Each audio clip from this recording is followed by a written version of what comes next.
Thanks for watching this video. So friends, 28 September তাৰিখে হৈ যোৱা ৰেলৱে গ্ৰুপ ডি এক্সামৰ তিনিটা শিফ্টৰ মিলি কেইটামান কুৱেশ্যন মই কালেক্ট কৰিব পাৰিছোঁ আৰু সেইকেইটা কুৱেশ্যন আপোনালোকৰ মাজত দিনাৰ নিচিনাকৈও শ্বেয়াৰ কৰি দিবলৈ বিচাৰিছোঁ।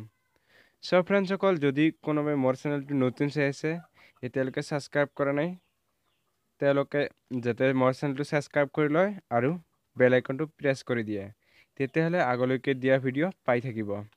So friends, মই এটা কথা ক'ব বিচাৰোঁ আজি যে দুই এজনে আমাক কমেণ্ট কৰিছে যে এইবোৰ কুৱেশ্যন অহা নাই আৰু এনেকুৱা কৈছে যে তেওঁলোকে পৰীক্ষা দি আহিছে এইবোৰ কুৱেশ্যন অহা নাই। কিজানি হ'ব পাৰে তেওঁলোকে যিটো শিফ্টৰ পৰীক্ষা দি আহিছে সেইটো শিফ্টৰ কুৱেশ্যন এতে নাথাকিব পাৰে। মই এইবোৰ কুৱেশ্যন ডাঙৰ এডুকেশ্যনেল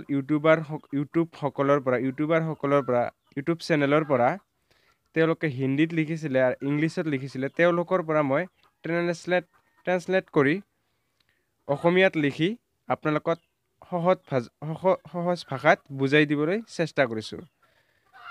So friends, মই গোটেইকেইটা শিফ্টৰ কুৱেশ্যন কালেক্ট কৰিব পৰা নাই তেওঁলোকে যিবোৰ কালেক্ট কৰিছে তাতকৈ মই কমেই কালেক্ট কৰিব পাৰিছোঁ সেই কুৱেশ্যনবোৰ মই আপোনালোকক দিব বিচাৰিছোঁ। তেওঁলোকে ডাইৰেক্ট এক্সাম চেণ্টাৰত গৈ এই কুৱেশ্যনবোৰ কালেক্ট কৰি লৈ আহে গতিকে এই কুৱেশ্যনবোৰ মিছা নহয়। আপোনালোকে যদি কোনোবাই মিছা বুলি ভাবে তেতিয়াহ'লে মোৰ ভিডিঅ'টো নাচালে হ'ব। আপোনালোকৰ মূল্যৱান সময়টো নষ্ট নকৰিব, এতিয়াই ভিডিঅ'টো স্কিপ কৰি দিয়ক। So friends, তেতিয়াহ'লে দেৰি নকৰি আৰম্ভ কৰিছোঁ ভিডিঅ'টো। আজিৰ প্ৰথম প্ৰশ্নটো এইটো আহিছিলে বৃক্কৰ একক কি বুলি কোৱা হয়? বৃক্কৰ এককক কি বুলি কোৱা হয়? গতিকে তাক কোৱা হয় নেফ্ৰন হ'ব এনচাৰ। তাৰ পিছৰ প্ৰশ্নটো দিয়া আছে আধুনিক পৰ্যাবৃত্ত তালিকাত কিমানটা শ্ৰেণী আৰু কিমানটা পৰ্যায় পোৱা যায়? গতিকে 7টা শ্ৰেণী আৰু 18টা পৰ্যায় পোৱা যায়। 7টা শ্ৰেণী আৰু 18টা পৰ্যায় পোৱা যায়। তাৰ পিছৰ প্ৰশ্নটো এইডছ কোনটো ভাইৰাছৰ প্ৰভাৱত হয়? এইডছ বেমাৰ কোনটো ভাইৰাছৰ প্ৰভাৱত হয়? গতিকে HIV human immuno deficiency virus ইয়াৰ ফুল ফৰ্ম হ'ল। So তাৰপিছত প্ৰশ্নটো দিয়া আছে সংবিধান দিৱস কিমান তাৰিখে পালন কৰা হয়? গতিকে সংবিধান দিৱস পালন কৰা হয় 26 নৱেম্বৰ তাৰিখে। সংবিধান দিৱস 26 নৱেম্বৰ তাৰিখে পালন কৰা হয়। তাৰ পিছৰ প্ৰশ্নটো দিয়া আছে NDFৰ সম্পূৰ্ণ নামটো কি?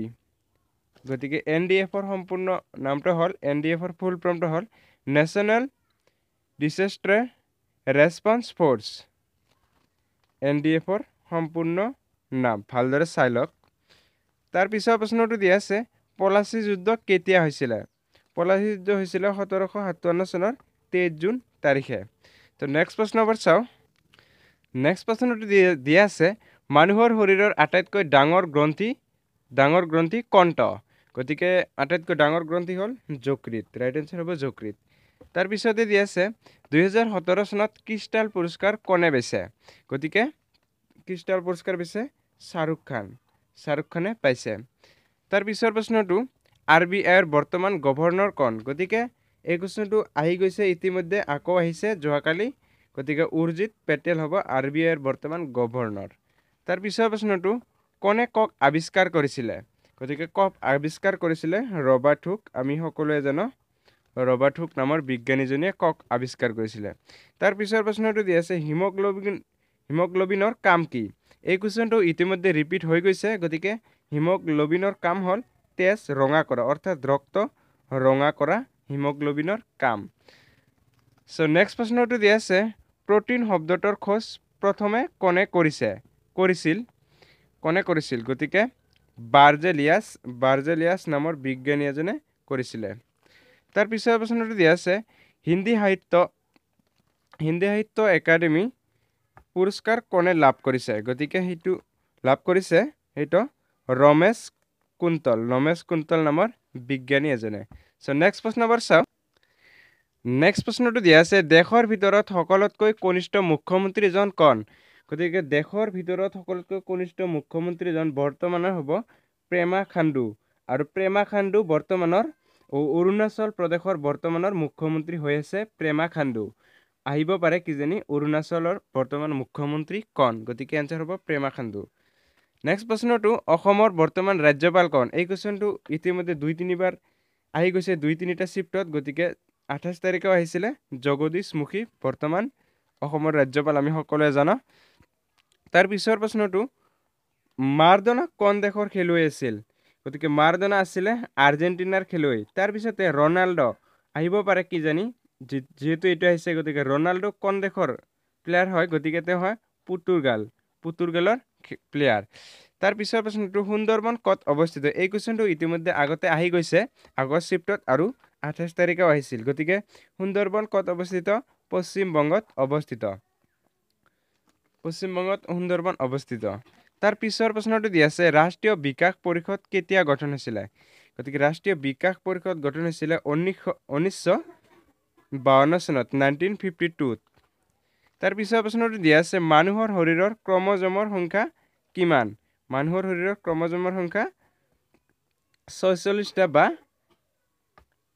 23 জোৰ বুলিও ক'ব পাৰো তাৰ পিছৰ প্ৰশ্নটো দি আছে মন কি বাত এই কোৱেশ্চনটো ইতিমধ্যে ৰিপিট হৈ গৈছে আগতে আহিছিলে আৰু আহিছে 28 তাৰিখে কোনোবাটা শিফটত গতিকে মন কি বাত কিতাপখনৰ লেখক হ'ল ৰাজেশ জৈন আগতে মই কৈছো এনসাৰ হ'ব ৰাজেশ জৈন সো নেক্সট প্ৰশ্ন নম্বৰ চাও নেক্সট প্ৰশ্নটো দি আছে জব্বলপুৰ চহৰ কোনটো নদীৰ পাৰত অৱস্থিত এই কোৱেশ্চনটো যোৱাকালি নে পৰখি আহিছিলে এই কোৱেশ্চনটো গতিকে এই কোৱেশ্চনটোৰ এনসাৰ হ'ব নৰ্মদা নদীৰ পাৰত অৱস্থিত তাৰ পিছত দি আছে বঙ্গবন্ধু স্যাটেলাইট কোন দেশৰ বঙ্গবন্ধু স্যাটেলাইট গতিকে বঙ্গবন্ধু স্যাটেলাইট বাংলাদেশৰ তাৰ পিছৰ প্ৰশ্নটো দি আছে ব্ৰেণ্ডিং ইণ্ডিয়া কিতাপখনৰ লেখক কোন ব্ৰেণ্ডিং ইণ্ডিয়া কিতাপখনৰ ৰাইটাৰ কোন অমিতাভ কান্ত তাৰ পিছৰ প্ৰশ্নটো দি আছে পাঞ্জাব নেশ্যনেল বেংকৰ CEO কোন অৰ্থাৎ মুখ্য কাৰ্যনিৰ্বাহক কোন গতিকে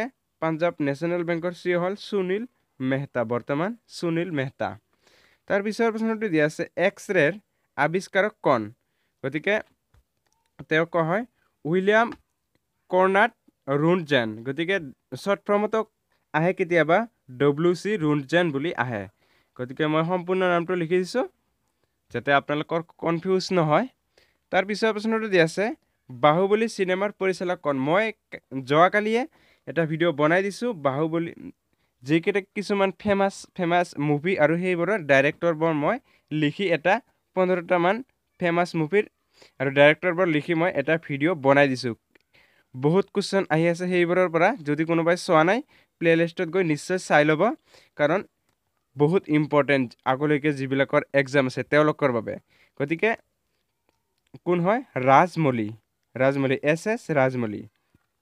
SS ৰাজমৌলি বা অপচনত ৰাজমৌলি বুলিও থাকিব পাৰে তাৰ পিছৰ প্ৰশ্নটো দি আছে আজি লাষ্ট প্ৰশ্ন ফ্ৰেণ্ডসকল ব্ৰাজিলৰ মুদ্ৰা কি ব্ৰাজিলৰ মুদ্ৰা ৰিয়েল সো ফ্ৰেণ্ডসকল আজি মই এইকেইটা কোৱেশ্চনে কালেক্ট কৰিবলৈ পাইছো সো কিবা যদি কাৰোবাৰ মনত কিবা ডাউট থাকিলে নিশ্চয় কমেন্ট কৰি জনাব ৰিপ্লাই দিবলৈ চেষ্টা কৰিম আৰু যদি মোৰ চেনেলটো কোনোবাই নতুন চাইছে এতিয়ালৈকে সাবস্ক্ৰাইব কৰা নাই প্লিজ সাবস্ক্ৰাইব কৰি লওক আৰু যদি লাইক কৰা নাই এতিয়া এটা লাইক কৰি দিয়ক প্লিজ আৰু ফেসবুক হোৱাটছএপত বন্ধুহঁতৰ লগত শ্বেয়াৰ কৰি তেওঁলোককো চাবলৈকে সুযোগ দিয়ক আৰু যদি মোৰ ভিডিও চাই থকা সকলে যিসকলে কোনোবাই আগতে 2-1 দিন আগতে এক্সাম দি আহিছে যদি দুটা এটা কোৱেশ্চন যদি পাৰা নাই কোনোবা এটা কোৱেশ্চনটো কৰিলে তাৰ এনসাৰটো দিবলৈ চেষ্টা কৰিম সো থ্যাংক ইউ